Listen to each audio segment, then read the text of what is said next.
ನಮ್ಮ ಹೊನ್ನಾಳಿ ಪುರಸಭೆ ವ್ಯಾಪ್ತಿಯಲ್ಲಿ ನಡೆಸತಕ್ಕ ಕರ್ನಾಟಕ ಕಾಲೇಜು ಪತ್ರಕರ್ತರ ಸಂಘ ಹೊನ್ನಾಳಿ ತಾಲೂಕು ಘಟಕ ಪತ್ರಿಕಾ ದಿನಾಚರಣೆ ಹಾಗೂ ರಕ್ತದಾನ ಶಿಬಿರದ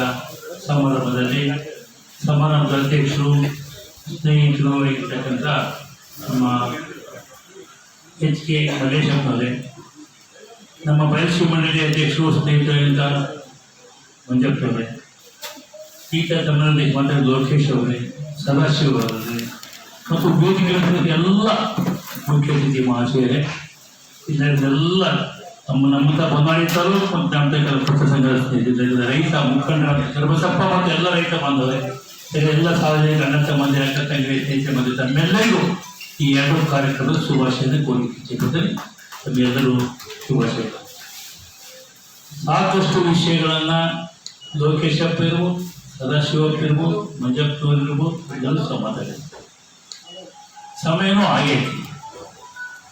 ಜೊತೆಗೆ ಅನಿವಾರ್ಯ ಮಾತಾಡಲೇಬೇಕಾಯ್ತು. ಇದೊಂದು ಒಳ್ಳೆ ಇದರಿಂದ ಅವಕಾಶ ನಮಗೆ ನಮ್ಮ ಕಾರ್ಯಕ್ರಮಗಳಲ್ಲಿ ನಮ್ದು ಏನೇ ಕೆಲಸ ಒತ್ತಡ ಇದ್ರು ಸಹ ನಮ್ಮದು ಅಧ್ಯಕ್ಷರದ್ದು ನಾವು ನಮ್ಗೆ ಏನೇ ಕಾರ್ಯಕ್ರಮ ಇದ್ದಾಗ ಪತ್ರಕರ್ತರನ್ನ ಆಫ್ ಅಂತ ಹೇಳ್ತೀವಿ. ಯಾಕೆ ನಮ್ಮ ವಿಷಯಗಳನ್ನ ನಾಡಿ ಹೋಗಲಿ ಅಂತಕ್ಕಂಥ ನಾವು 11 ಗಂಟೆ ಅಂತ ಹೇಳ್ತೀವಿ, 12 ಗಂಟೆಗೂ ಅಲ್ಲಿವರೆಗೂ ನೀವು ಕಾದಿರ್ತೀವಿ. ನಮ್ದು ಏನೇ ಕೆಲಸ ಇದ್ರು ನಾನು ಇವತ್ತು ಮಂಜಪ್ಪು ಹೋಗ್ಬಿಟ್ರೆ ನಿಜವಾಗಿ ಈ ಸಂಘಕ್ಕೆ ಈ ರಂಗಕ್ಕೆ ಒಂದು ಅಪಚಾರ ಆಗುತ್ತೆ ನನ್ನ ದೃಷ್ಟಿ ಮೇಲೆ ಇಬ್ಬರು ಸಹ ಏನೇ ಕೆಲಸ ಇಲ್ಲ ಅಧ್ಯಕ್ಷರೇ, ಇಬ್ಬರು ಮುಗಿಸ್ಕೊಂಡು ಒಂದಾದ್ರೆ ಹಾಕ್ಸಂಡು ಶಾಲಾ ಹಾಕ್ಸಂಡು ಆ ಹಾಕ್ಸಂಡೆ ಹೋಗ್ಬೇಕು ಅಂತ ತೀರ್ಮಾನ ಮಾಡಿಕೊಳ್ತೇವೆ. ಇದು ನಿಜವಾಗಿ ನೀವು ನಿಮ್ಮ ಗೌರವ ನಿಮ್ಮ ಒಟ್ಟಿಗೆ ಸಂದಂತ ಗೌರವ ಅಂತಕ್ಕಂಥ ನಾನು ಇರ್ಲಿ ಪರವಾಗಿಲ್ಲ. ನಾನು ಸಹ ಸ್ವತಂತ್ರ ಬಂದ ಹುಟ್ಟಿದಂತ 47 ಸ್ವತಂತ್ರ ಇದ್ದೆ, 47 ಇಸ್ವಿಯಲ್ಲಿ ನಾನು ಹುಟ್ಟಿರ್ತಕ್ಕಂಥ. ಎಷ್ಟು ವರ್ಷ ಅದು ಹೆಚ್ಚು ಕಮ್ಮಿ 77 ವರ್ಷ. 77 ನನಗೆ ಬುದ್ಧಿ ಬಂದಂಗೆ 7 ವರ್ಷ ಬುದ್ಧಿ ಬಂದಿದೆ. 70 ವರ್ಷದಿಂದ ಈ ರಂಗವನ್ನು ನಾನು ನೋಡ್ಕೊಂಡು ಬಂದಿದ್ದೆ. ಆಗಿನ ಕಾಲ ನಮ್ಮ ಕಾಲದಲ್ಲಿ ನಾವು ಓದುವಾಗ ಹೆಂಗಿತ್ತು ಈ ಪತ್ರಿಕಾರಣ ಮಾಡಿದ್ರೆ ಇಡೀ ಕರ್ನಾಟಕ ವಲಯ ಸಂಯುಕ್ತ ಕರ್ನಾಟಕ ನಮ್ಮ ಪಾರ್ಟಿ ಹುಬ್ಬಳ್ಳಿ ಪ್ರಪಂಚ ಅನ್ನುವಂಥ ಈಗ ಹೋಗಿ ಹೋಗ್ತದ್ರಿಂದ ಉದ್ಯೋಗವಾಡ ಇಷ್ಟೇ ಪೇಪರ್ ಇದ್ದು. ಆಮೇಲೆ ಅವ್ರು ಇಂಡಿಯನ್ ಎಕ್ಸ್ಪ್ರೆಸ್ ಅಂತ ಒಂದು ಇಂಗ್ಲೀಷ್ ಪೇಪರ್ ಟ್ಯಾಕ್ ಕನ್ನಡಿ ವೇಸ್ಟ್ ಪೇಪರ್. ಅವಾಗ ನಾನು ಹುಬ್ಬಳ್ಳಿಯಲ್ಲಿ 65 ನಿಮಿಷ ಓದ್ತಾ ಇದ್ದೆ. ಓದುವಾಗ ನಮ್ಮ ಸಂಬಂಧಿಕ ನಮ್ಮ ಅತ್ತಿಗೆಮ್ಮರ ಅಪ್ಪ ಬಯಸಿದ್ದರು ಅಂತ ನಮ್ಮ ಲಿಂಗಲ್ಲಿ ಮಂತ್ರಿಗಳಂತರು ಸ್ವತಂತ್ರ ಭಾರತದ ಅವ್ರಿಗೆ ಇಂಗ್ಲೀಷ್ ಹುಚ್ಚು, ಅವರು ಆನರ್ಸ್ BNC ಅಂತ ಅವ್ರಿಗೆ ಇಂಗ್ಲೀಷ್ ಹುಚ್ಚು ಎಲ್ಲ ಪೇಪರ್ ಓದ್ಬೋದು ಹುಚ್ಚರು. ನಾನು ಬೆಳಿಗ್ಗೆ ಒಂದು ಹುಬ್ಬಳ್ಳಿ KMC ಹಾಸ್ಪಿಟಲ್ ಕ್ವಾರ್ಟರ್ ತೆಗಿದ್ರೆ ಸೈಕಲ್ ಮೇಲೆ ಪೇಪರ್ ತರಕ ಪ್ರಪಂಚ ಮತ್ತು ಸೈಕಲ್ ಎಡೆ ಬಂತು. ಅದಾದ 3 ಗಂಟೆಗೆ 4 ಗಂಟೆಗೆ ಡೆಕ್ಕನ್ನಾಗ ಬರ್ತದೆ, 6 ಗಂಟೆಗೆ ಇಂಡಿಯನ್ ಎಕ್ಸ್ಪ್ರೆಸ್ ರೈಲ್ವೆ ಬರ್ತದೆ. ಎಷ್ಟು ಅವಾಗ ಪರಿಸ್ಥಿತಿ ಇದೆ ಅಂತಂದ್ರೆ ಪೇಪರ್ಗಳನ್ನ ಪ್ರಿಂಟ್ ಆಗೋದಷ್ಟೆಲ್ಲ ಪ್ರಿಂಟ್ ಹಾಕಿ ಹಳ್ಳಿಗಳಿಗೆ ಮುಟ್ಸೋದು ಸಹ ದೊಡ್ಡ ಸಾಧ್ಯ. ಅದಕ್ಕೆಲ್ಲ ಪೇಪರ್ ವ್ಯಾನ್ ಅಂತ ಕಟ್ಟಿದ್ದು ನಾವು ಹೊರಗಿರ್ತದೆ. ಪೇಪರ್ ವ್ಯಾನು ಎಷ್ಟೋ ಸುಮಾರು ವರ್ಷಕ್ಕೆ 15-20 ಹಾಕಿರ್ತಾರೆ. ರಾತ್ರಿ 12 ಗಂಟೆಗೆ 1 ಗಂಟೆ ಪ್ರಿಂಟ್ 12 ಗಂಟೆ ಮುಗಿದ್ರೆ ಇಷ್ಟೊಂದು ವೇಗ ಹೋಗ್ತದ ವಾಹನ ಹೊಡಿತಿದ್ರು. ಆಗಿನ ಕಾಲದ ವಾಹನದ 4 ಗಂಟೆ 5 ಗಂಟೆ ಹಳ್ಳಿಗಳಿಗೆ ಬಿಟ್ಟವು. ಈ ಕರ್ನಾಟಕ ರಾಜ್ಯಾದ್ಯಂತ ಬೆಂಗಳೂರಲ್ಲಿ ಪ್ರಿಂಟ್ ಆಗಿ ಹುಬ್ಬಳ್ಳಿಯಲ್ಲಿ ಪ್ರಿಂಟ್ ಆಗಿ ಬಿಡ್ತಕ್ಕಂಥ ವ್ಯವಸ್ಥೆ ಇದ್ದು. ತಾವು ಹೇಳಿದ ನಮ್ಮ ಸದಾಶಿವ ಮಾತಾಡಂಗೆ ಪೇಪರ್ ಕಾಯೋದು ಸ್ವಲ್ಪ ಕಷ್ಟ ಇದೆ. ಇವತ್ತು ಎಲ್ಲ ಸುಲಿತಾ ಇವರು ಆಯಾ ಪ್ರಾಂತ್ಯಲ್ಲೇ ಪೇಪರ್ ವಿಷಯ ಪ್ರಿಂಟ್ ಆಗ್ತಕ್ಕಂಥ ಪರಿಸ್ಥಿತಿ ಇರುತ್ತೆ. ನಮ್ಮ ಶಿವಮೊಗ್ಗದಲ್ಲೇ ಪ್ರಿಂಟ್ ಆಗ್ತದೆ. ಪ್ರತಿಯೊಂದು 2 ಜಿಲ್ಲೆಗೆ ಒಂದೊಂದು ಪ್ರಿಂಟ್ ಆಗ್ತಕ್ಕಂಥ ವ್ಯವಸ್ಥೆ ಕೇಂದ್ರದಲ್ಲಾಗುತ್ತೋ ಅದು ಇಲ್ಲೇ ಪ್ರಿಂಟ್ ಆಗುತ್ತೆ, ಮುಡ್ತಕ್ಕಂಥದ್ದು ವ್ಯವಸ್ಥೆ ಆಗ್ತಾ ಇತ್ತು. ಅಷ್ಟೊಂದು ಪ್ರಿಂಟ್ ಇರುತ್ತೆ. ಹಾಗಾಗಿ ಬಹಳ ಈ ರಂಗ ಬಹಳ ಕಷ್ಟ ಐತಿ ನಿಜ, ಅದ್ರ ಬಗ್ಗೆ 2 ಮಾತೇ ಇಲ್ಲ. ಅವೆಲ್ಲ ಕೇವಲ ಕೆಲವೇ ಪತ್ರಿಕೆಗಳಿದ್ದು ಈಗ ಸಾಕಷ್ಟು ಪತ್ರಿಕೆಗಳಾಗಿದ್ದಾವೆ. ಅವ್ರು ಸಾಕಷ್ಟು ಜನ ಹಿಂದಿದ್ದವರು ಓದ್ತಾ ಇದ್ರು.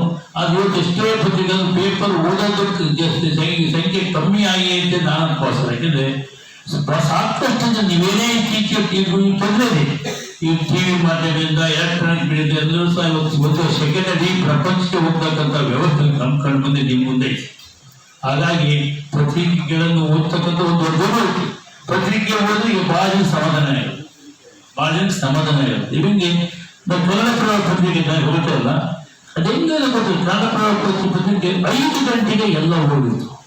ಈಗ 1 ಪೇಪರ್ ಬರ್ತಾ 6 ಗಂಟೆ ಎಲ್ಲ ಪತ್ರಿಕಾ ಮಾಧ್ಯಮದಲ್ಲಿ. ಕನ್ನಡಪ್ರಭ 5 ಗಂಟೆ 6 ಗಂಟೆಗೆ ಬಂದ್ಬಿಡ್ತು. ಕನ್ನಡಪ್ರಭ ಶಿವಮೊಗ್ಗ ಬಿಟ್ಟಾಗಿದೆ. ಸ್ವಲ್ಪ ಇರಲಿ, ಅಷ್ಟೊಂದು ಪ್ರಚಲಿತವಾಗಿ ಓದಿದ ವಿಷಯ ಬಂತು. ನಮ್ಮ ಕಾಲದಾಗ ಹೆಂಗಿತ್ತು ಅಂದ್ರೆ ಇಷ್ಟೊಂದು ಮಾಧ್ಯಮ ಇರಲಿಲ್ಲ, ಟಿವಿ ಇರಲಿಲ್ಲ.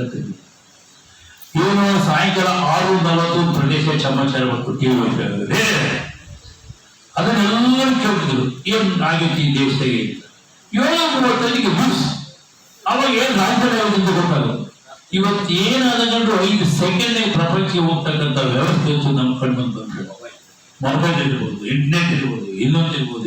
ಹಾಗಿಂದ ಏನೇ ಚಾಲೆಂಜ್ ಇದ್ರು ಸಹ ಪತ್ರಿಕಾ ರಂಗದಂತಾನೆ ನೀವೇನ್ ನೋಡಿ ಹೇಗೆಂದ್ರೆ ಪ್ರಾಕ್ಟಿಕಲ್ ಥಿಯರಿ. ಟಿವಿ ಒಳಗೆಲ್ಲ ಥಿಯರಿ ಇದ್ದಾಗ ಯಾವಾಗ ಬರುತ್ತೆ ಆ ವಿಷಯಕ್ಕೆ ಗೊತ್ತಾಗ್ತದೆ. ಪೇಪರ್ ಹಂಗ ಪೇಪರ್ ಮನೆ ಬಂದಿರುತ್ತೆ, ಪುಸ್ತಕನ ಓದ್ಬೋದು, ಎಲ್ಲ ತಿಳ್ಕೋಬಹುದು. ಪ್ರತಿಯೊಂದೂ ಸಹ ನೀವು ಅನಿಸ್ಕೋಬಹುದು.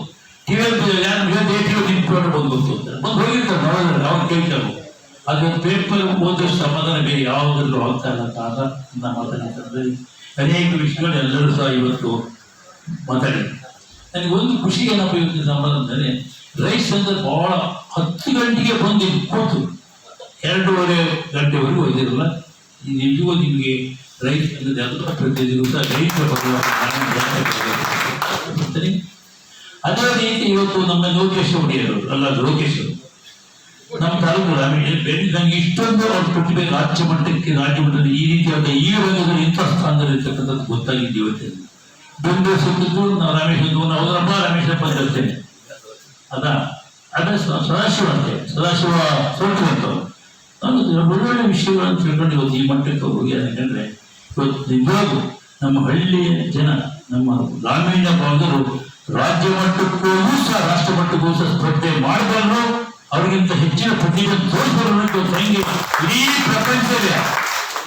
ಪ್ರಪಂಚದಲ್ಲಿ ಇವತ್ತು ಕಲ್ಪನಾ ಚಾವ್ಲಾ ಇರ್ಬೋದು, ನಕ್ಷತ್ರಗೊಳ್ತಕ್ಕಂಥ ಶೂಟರ್ಗಳು ಅವರೆಲ್ಲರೂ ಸಹ ಮೂಲ ಭಾರತ ದೇಶ.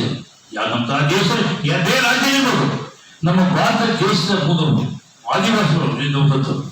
ಹಾಗೆ ನಮ್ಮ ಹಳ್ಳಿಯಿಂದ ಇವತ್ತು ರಾಜ್ಯ ಪತ್ರಿಕಾ ರಂಗದಲ್ಲಿ ಈ ಸಾಧನೆ ಕೂತೇನೆ ಕಂಡ್ರೆ ನಿಜವಾಗ್ಲೂ ನಿಮಗೆ ಕ್ಷೇತ್ರ ಜನತೆ ಪರವಾಗಿ ನಿಮ್ಮ ಲೋಕಿ ನಮ್ಮ ಸದಾಶಿವ ಅಂತೆ ಇವತ್ತು ಮಾಡ್ತೇವೆ. ನಮ್ಮಲ್ಲಿ ತರಗಳಿ ಹೈಸ್ಕೂಲ್ ಮಾಡ್ತಾನು. ನಿಜವಾಗ್ಲೂ ಸಂತೋಷ. ಯೋಗಿ ರಂಗದಲ್ಲಿ ಹೆಚ್ಚು ತೊಡಗಿಸಿದ್ರೆ ಇವತ್ತು ಯಾಕೆಂದ್ರೆ ಅಲ್ಲಿಯೂ ಹುಡುಗರು ಸಹ ಡಿಲ್ಲಿ ಗೋಳಿಗೆ ಅಧಿಕಾರ ಮಾಡಬಹುದು ಅಂತಕ್ಕಂಥದ್ದೇ ನಾವು ಕಂಡಂತ ಲೋಕೇಶ್ ನನಗೆ ರಾಜಕೀಯ ಮಾತಾಡ್ತಾರೆ. ಶರಾಕಿ ನೋಡ್ಬೋದಲ್ಲಿ ಅಧ್ಯಕ್ಷ ಅವರು ನಮ್ಮ ಜಿಲ್ಲೆನೇ. ಅವರು ಸಹ ಎಷ್ಟು ಬೆಂಗಳೂರಲ್ಲಿ ನೀವು ಸ್ಪರ್ಧೆ ಮಾಡ್ತಕ್ಕಂಥ ಎಂತೆಂಥ ಫೋರ್ಸ್ಗಳಿದಾವೆ ಅದನ್ನು ಅನುಭವಿಸ್ತಾರೆ ಹುಡುಕಿ ನಿಮಗೆ ಗೊತ್ತಾಗಿರೋದು. ಅಂಥದ್ರಲ್ಲಿ ಇವತ್ತು ಆ ಮಟ್ಟಕ್ಕೆ ಹೋಗಿದ್ಯಾ. ಅದೇ ನಮ್ಮ ಸೆಲೆಕ್ಷನ್ ವರ್ಷದಲ್ಲಿ ಭಾಳ ನಾನು ನೋಡ್ತಾರೆ ಇವರು ಮೇಚೂರು ರಾಜಕೀಯ ಯಾರು ಅಂತರಲ್ಲಿ ಸಾಕಷ್ಟು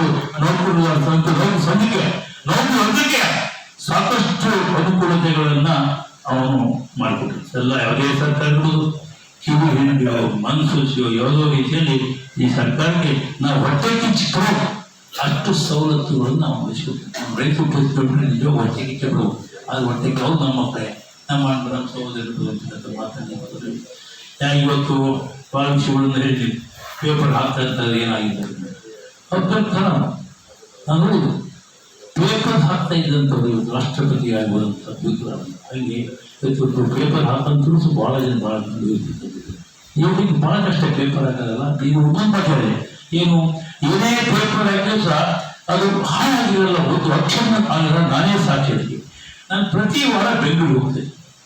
ಬೆಳಿಗ್ಗೆ 6 ಗಂಟೆಗೆ ಎದ್ದು ಅಲ್ಲಿ ವಸಂತ ನಗರ ಅಂತ ಇದೆ, ಅಲ್ಲಿ ವಾಕಿಂಗ್ ಹೋಗ್ತೇನೆ.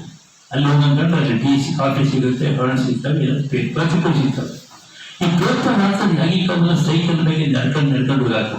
ಇವತ್ತು ಅದಿಲ್ಲ. ಇವತ್ತೆಲ್ಲ ಈ ಸ್ಕೂಟರ್ಗಳು ಬಂದಾದ್ಮೇಲೆ ಸ್ಕೂಟರ್ಗಳು ಬಂದಾದ್ಮೇಲೆ ಬಹಳ ಜನ ಚಾರ್ಜರ್ ಇರ್ಬೋದು, ಡೀಸೆಲ್ ಇರ್ಬೋದು, ಪೆಟ್ರೋಲ್ ಇರ್ಬೋದು, ಬ್ಯಾಟ್ರಿ ಇರ್ಬೋದು, ಆ ಸ್ಕೂಟರ್ ಮಾಡ್ಕೊಂಡು ಸ್ಕೂಟರ್ ಮೇಲೆ ಇಟ್ಕೊಂಡು ಒಬ್ಬೊಬ್ರು 100ರಿಂದ 200 ಪೇಪರ್ ಇಟ್ಕೊಂಡಿರ್ತಾರೆ. ಈ ಸೆಂಟ್ರಲ್ಲಿ ಈ ಕಡೆಗೆ ಒಂದು 250 ಇಟ್ಕೊಂಡಿರ್ತಾರೆ.